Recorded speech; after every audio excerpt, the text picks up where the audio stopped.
What is up, world? You are in tune to the Cowboys Global Cast here at the FFSN network. That is Cowboys Global Cast, FFSN. We are DC4L. We are Dallas Cowboys for life. Listen, man, there are reasons why people don't like us as an organization. And it's cool when they do it, but it's a problem when we do it. I don't understand. You know what I'm saying? And basically, we've said some things that really has ruffled some feathers. I want you guys to listen, man, and we're going to start it out this way. Team goal is to win a Super Bowl or not, and it's truly a bust if we don't. And not that that's okay, but that's what our standards have to be for us to be able to thrive and to get better in this atmosphere and in this world. And being under the Dallas Cowboys umbrella, I guess you could say, is that you have to accept that. You have to accept those challenges. I've always said with great expectations come greater results. So bring them on, and we're going to try to answer that. And the next thing that was said was this. You guys tell me about this.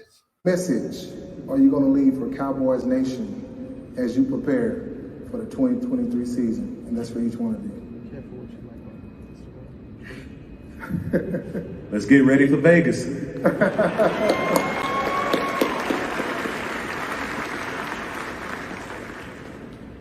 Facts. Man, I'm gonna see y'all in Vegas, man. If y'all roulette put on Black 11, I'm pretty sure it's gonna hit because we attacking everything, man. And y'all gonna see the #1 defense in the freaking NFL. I'm gonna put it like that. So.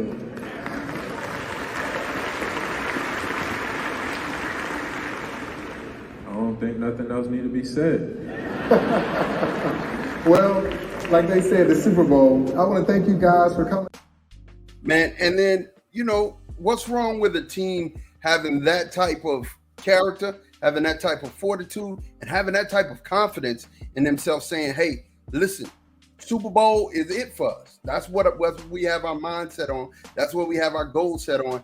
Anybody else in the league can say that, but not if you're a Cowboy fan. If you're a Cowboy fan or if you're a Cowboy player, you can't say that. They don't want us to say that. They don't want us to believe that we're good and we actually are going to cause some damage in the league this year. I don't understand why it's such a threat. If a Cowboy fan says it's a loaded threat, if a Cowboy fan says we're going to the Super Bowl, that is the most loaded threat in the world for any other. I mean, it's the most triggering thing in the world for any other football fan to hear the Cowboys speak good of themselves. I don't know what it is. Anyway, training camp came to an end in California. We are back at home. And as soon as we got back home, Sam Williams got in some trouble. He was stopped. He was stopped with a concealed weapon. And also, he was caught with a controlled substance. The pen that he was caught with, of course, had marijuana in it. But the controlled substance, we don't know. So let's stop assuming, right? Because a controlled substance, by definition, is anything that can be addictive, right? So he literally could have been caught with some pain pills. Why do you think the league has made marijuana acceptable? Because it eases their pain. These are for professional football players. And they use for real. Every time they get hit, it's like a car crash. And he literally could have had some pain medicine. This is in defense of Sam, just at this point. He could have had some pain medicine with the marijuana. And he was speeding. He was going 66, and he got caught. And in Texas, you do know that Texas is a state where you can have a weapon without having a license. Concealed, it should be in the glove box.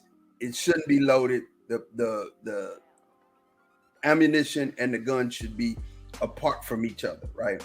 But in Texas, you can display a long rifle, which is a shotgun. That's why you see a whole bunch of people in trucks riding with their shotgun in the back. They can actually do that without a license.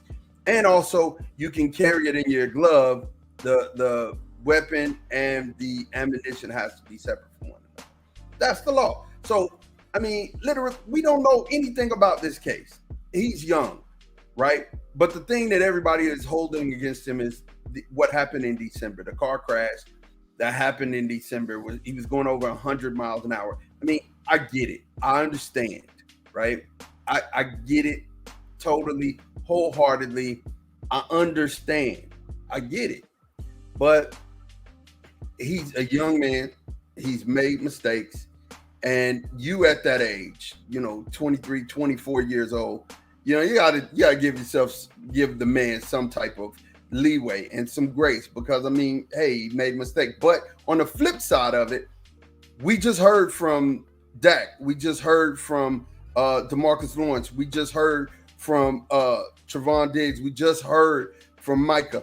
These are your leaders, and your leaders need to discipline him in-house.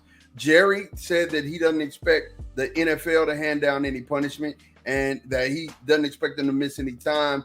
But if he did miss time, you got Dante Fowler, you got Dorrance Armstrong there to be able to fill in the gap. You got two good replacements.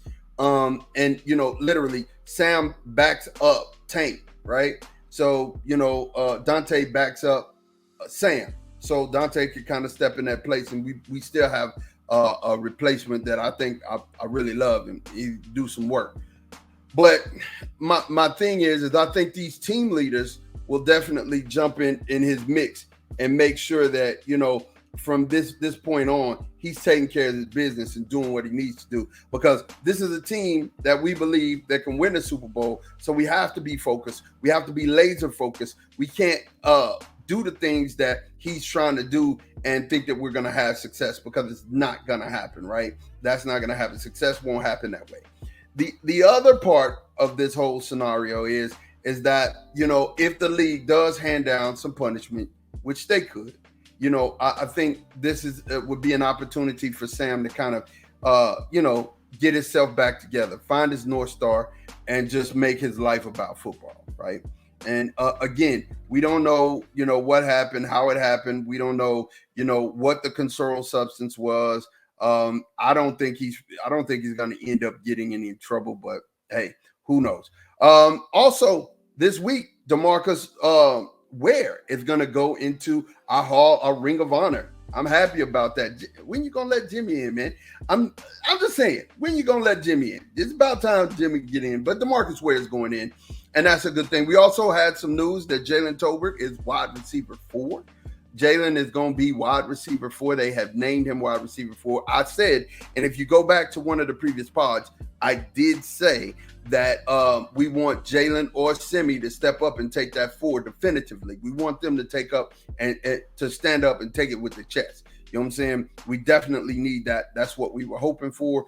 That's what happened, and I'm excited for that. 5 and 6 could easily be Kevontae Turpin and Jalen Brooks, which would be bad for Simi. And I really want Simi to make it. And then my case for Simi is he's a better blocker than Jalen Brooks is. Jalen Brooks is actually showing he's a better receiver at this point, right? Simi has dropped some passes, and he had a case of the dropsies in training camp. And, definitely we want to see Simi get back on. This game against the Raiders on Saturday should be a chance for Simi to get his groove back. So definitely there we have that on the wide receivers, and we're excited about that whole thing. Jonathan Taylor, this rumor about us getting Jonathan Taylor, I could see where it makes sense. Jonathan Taylor's that thing. He's really that good. And there's rumor Jonathan Taylor to the Eagles, Jonathan Taylor to the Bills, Jonathan Taylor to the Dolphins, and Jonathan Taylor to the Cowboys.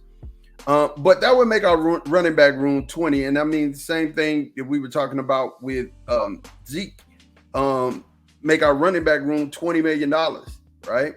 And then you also have Deuce Vaughn. You also have Malik Davis and Rico Dowdell. There's some pushback there. I wouldn't want to bring this guy in, even though he has loads of talent. Let's not forget, Jonathan Taylor is one of the best backs in the NFL. So you pair him with Tony Pollard, you'd have a lightning and thunder punch again, right? But $20 million, is it worth that? And then you're only having him on a year. And if we had to trade any assets to get him, because they're looking for draft picks. That's what they're looking for. They preferably want a 1. We'll see.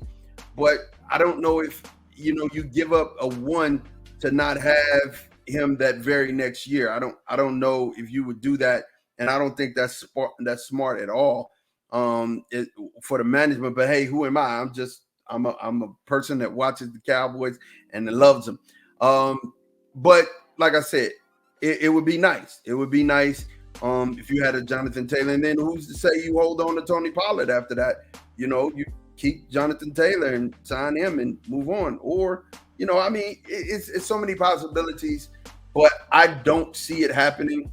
Good rumor is good for your name to always be thrown around in these rumors.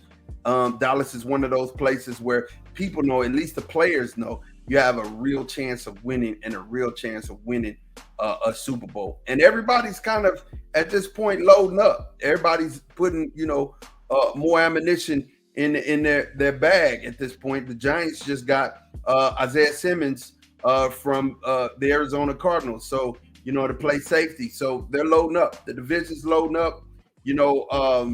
I feel like our roster from top to bottom is that good. So I mean, we're really deep at a lot of positions, and I think we're going to be okay. But I just want to talk about it. You guys tell me what you guys think. Tell me if you guys think that it's a risk or is it a reward taking on Jonathan Taylor from the Colts. I want to hear from you. Let us know. It's your boy Marv from the Cowboys Global Cast here at FFSN Network. Make sure you keep it locked here at We Are DC4L. I'm out of here. Peace.